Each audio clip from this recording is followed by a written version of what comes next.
वो कहते हैं कि हार तो वह सबक होता है जो हमें बेहतर होने का अवसर प्रदान करता है। और जब भी तुम असफल होते हो तो तुम्हारे दिमाग में एक चीज आनी चाहिए कि एक बार पुनः प्रयास करें।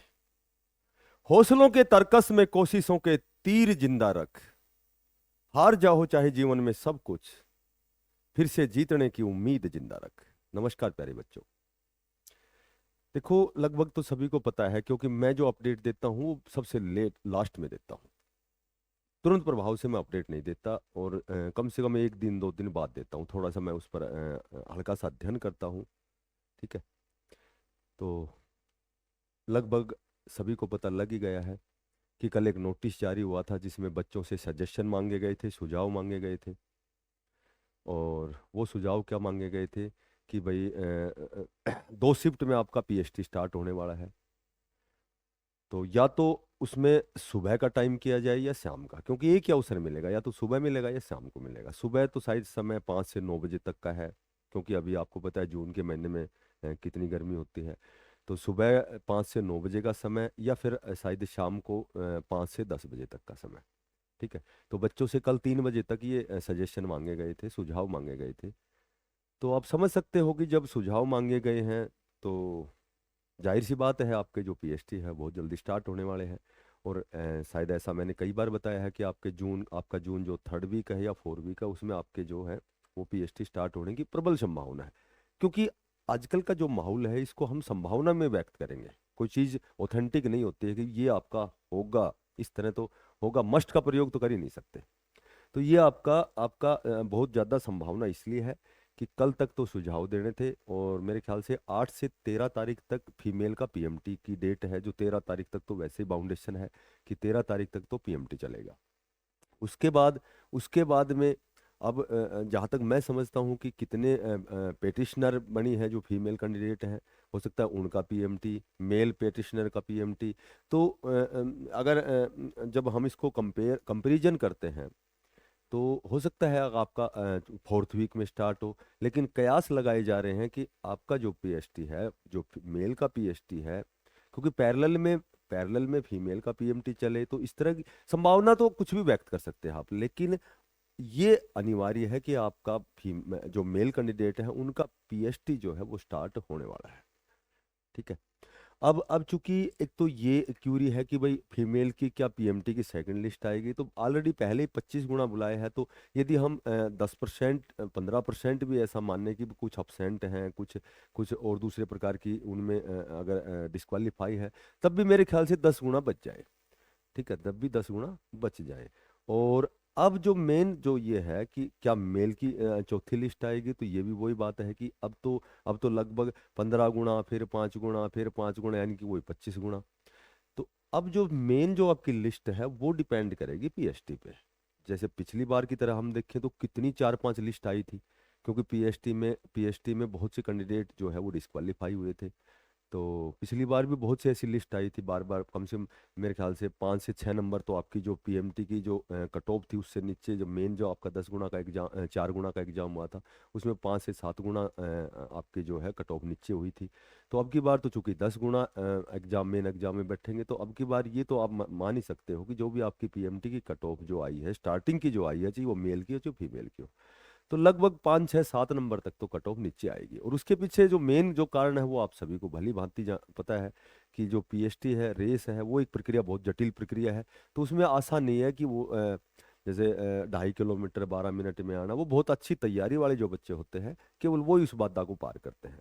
और ये भी मैंने आपको पहले बताया था, आपको भी पता है, क्योंकि आजकल के तो बच्चे जो हैं अध्यापकों से भी इंटेलिजेंट हैं, क्योंकि वो इस दिशा में प्रयास कर रहे हैं। तो आपको भी पता है कि जो बहुत ज़्यादा तैयारी जो एकेडमी, ये जो कंपटीशन की जो तैयारी बहुत अच्छे लेवल की करता है, कहीं ना कहीं वो फिजिकल की तैयारी उनकी थोड़ी सी कम रह जाती है। और जो फिजिकली बच्चे जो गॉड गिफ्टेड, जो नेचुरली जो बहुत तगड़े होते हैं, तो कहीं ना कहीं उनका स्कोर जो बहुत अच्छा नहीं बनता है। तो ये कॉमन सेंस की बात है। बाकी बाकी एक्स्ट्रा ऑर्डिनरी भी बच्चे होते हैं जो फिजिकली भी बड़े स्ट्रोंग होते हैं, और वो पढ़ाई में भी बहुत अच्छे इंटेलिजेंट होते हैं। तो इस तरह के भी बच्चे होते हैं। तो कहने का मेरा मतलब ये है कि आपकी जो है लिस्ट, मैं तो ये कहूँगा कि मेल की नहीं, फीमेल की भी मैं तो ये कहूँगा कि कम से कम एक नहीं 2 लिस्ट भी आएंगी। लेकिन आफ्टर पीएचडी, यानी कि पीएचडी में कितने जो कैंडिडेट हैं वो पिछली बार तो लगभग जो अप्रोक्सीमेटली डाटा था 40 से 50% जो कैंडिडेट हैं वो रेस में डिस्क्वालीफाई हुए थे। तो बार बार 1 2 3 लिस्ट भी आई थी। तो पिछली बार तो 4 ही गुना था, अब की बार है 10 गुना। तो 10 गुना में तो हम मान सकते हैं कि ज्यादा कैंडिडेट लेकर के फिर कट ऑफ के हिसाब से 10 गुना, यानी कि ऐसे भी बच्चे होंगे जो पीएचडी पीएमटी भी करते हैं लेकिन मेन 4 गुना की लिस्ट में वो एग्जाम देने से वंचित रह गए थे। अब की बार भी संभवतः ऐसा हो कि जो पहली जो शेड्यूल जारी होगा पीएचडी का, उसमें देखा जाएगा कि भाई 40% बच्चे बाहर हैं या 50%। तो त्वरित प्रभाव से उनका फिर पैरेलल में पीएमटी की लिस्ट आएगी, फिर उसके बाद उनका पीएचडी होगा। ठीक है, तो इस तरह की प्रक्रिया भी हो सकती है। तो पहली जो आपकी जब आपकी जो लिस्ट जारी होगी पीएचडी की शेड्यूल जब जारी होगा तो पहले दिन ही पता लग जाता है, पहले दूसरे दिन ही पता लग जाता है। तो ज़्यादा बच्चों का पीएमटी पीएचडी कराने में कोई नुकसान नहीं है, क्योंकि 10 गुना बच्चे कहीं कम ना रह जाएं, वो तो आइडिया लग जाता है।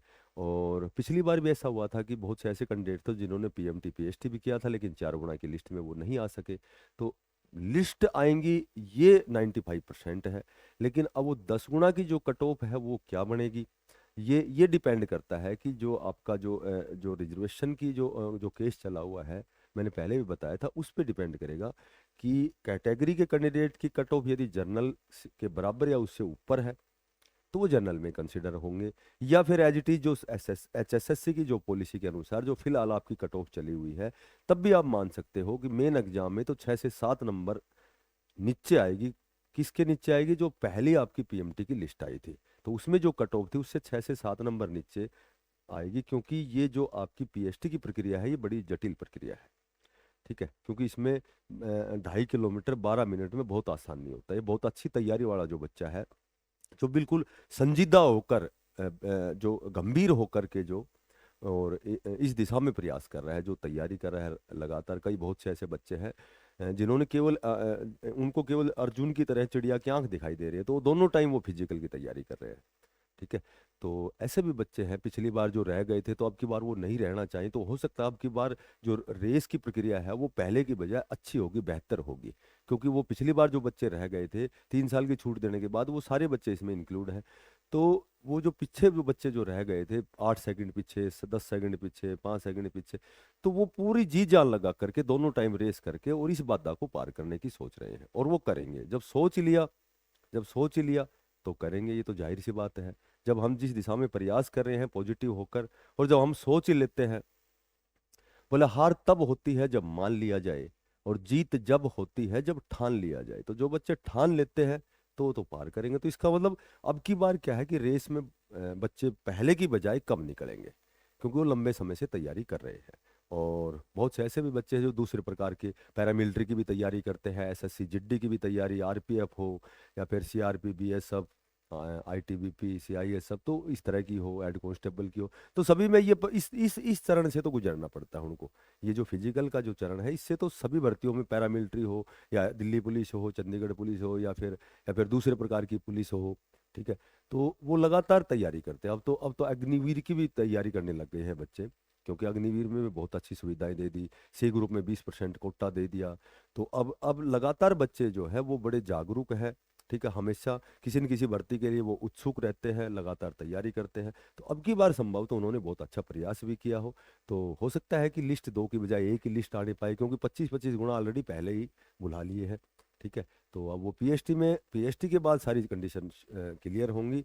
और जो आपकी जो 10 गुना की जो मेन एग्जाम की कंडीशन है वो भी आपकी रिजर्वेशन की जो आपका केस चला हुआ है उसके बाद पूरी चीज़ क्लियर होंगी।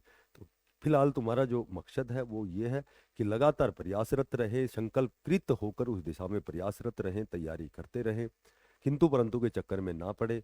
ठीक है, यदि जो बच्चा मैथ में बहुत कमजोर है तो फ्री ऑफ कॉस्ट हमारी क्लास होती है। लगभग अंगणित के लगभग टॉपिक हमने कवर कर दिए हैं, एक ही प्ले लिस्ट में आपको मिलेंगे।